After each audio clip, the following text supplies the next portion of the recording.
Hello, this is Susan Poss, and I am answering a question one of my students named Edward sent to me. It's a word problem, and let me see if I can set the stage for you. I think it came from section 9.6 in the Hawks course. So it's a question about a company that purchased some half gallons of milk, which they plan to put in the store and sell. They purchased them for $2.30 each. They plan to sell them for $4.02 each. And after they purchased these and put them in the refrigerator, something happened, and 14 of the half gallons were spoiled because of lack of refrigeration. So those could not be sold. We know that they did sell the remaining purchase, and they made $108.84 in profit. And you and I are supposed to figure out how many half gallons did they purchase. So that's where I'm going to start. So I'm going to let X equal the number of half gallons.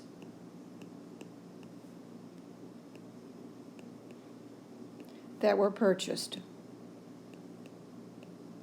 And then we know that 14 of those went bad. They were spoiled. They could not be sold. So this is going to be the number of half gallons that were actually later sold. X minus 14. And then I've given you a formula up here. Revenue minus cost is equal to profit. Revenue meaning the money that you take in from selling something, and the way you calculate revenue is you take the selling price and you multiply it by the number of things that you sold. So in this case, the selling price is $4.02.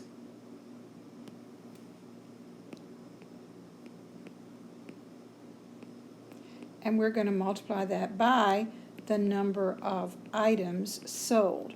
And we know they only were able to sell whatever the original purchase number was, less 14.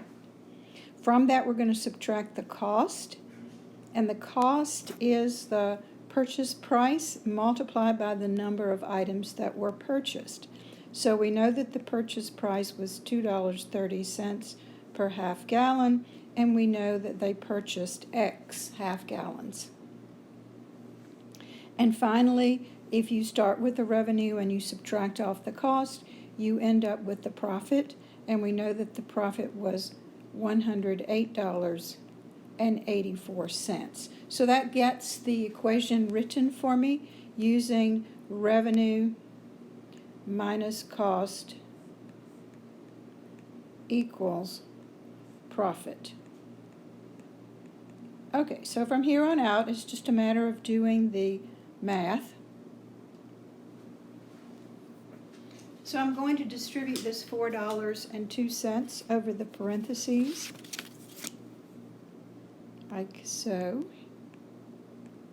So I'm going to have $4 or 4.02x minus, this works out to be 56.28 minus 2.30x equals 108.84. And again, remember, you always want to be very aware of what is the left side of your equation and what is the right side of your equation. So I'm noticing here on the left side I have two terms that are variable, the variable x term, so I'm going to combine those into one.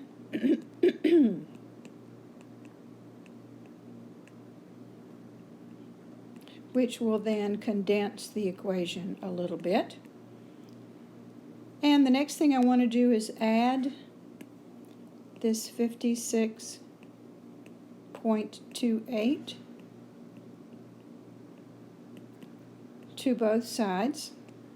That will successfully eliminate it from the left side, which is what I want to do. Remember, my goal here is to try to isolate this term that contains the letter X.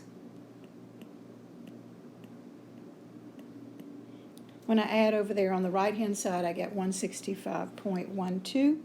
And then the last move that I need to do here is to divide by this 1.72 on the left and balance it out and divide by the 1.72 on the right. You'll notice that that leaves the variable x standing alone. And when I did this on my calculator, I got 96.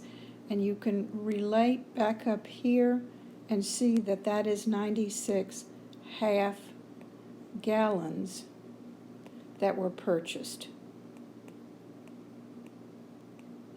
That means that they were actually, they were actually able to sell 14 fewer than that. So there were 82 half gallons that were sold. And when I do a word problem, I always like to sort of put it all back together again just to make sure that it's making sense to me.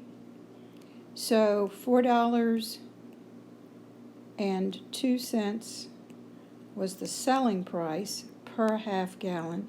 We see that they actually sold 82. That worked out to be $329.64. That's the revenue. We see that they purchased at the price of $2.30 each. They purchased 96. That works out to be $220.80. So they've got $220.80 invested in purchasing. They've have come up with a revenue of $329.64. And if my calculation is correct, that should balance back out to this 108.84, and I type this in to my calculator, and I see that on the left side I have 108.84, and on the right-hand side I have the same thing, so that tells me that my work is correct. And I hope that's enough information to help you get started with this example.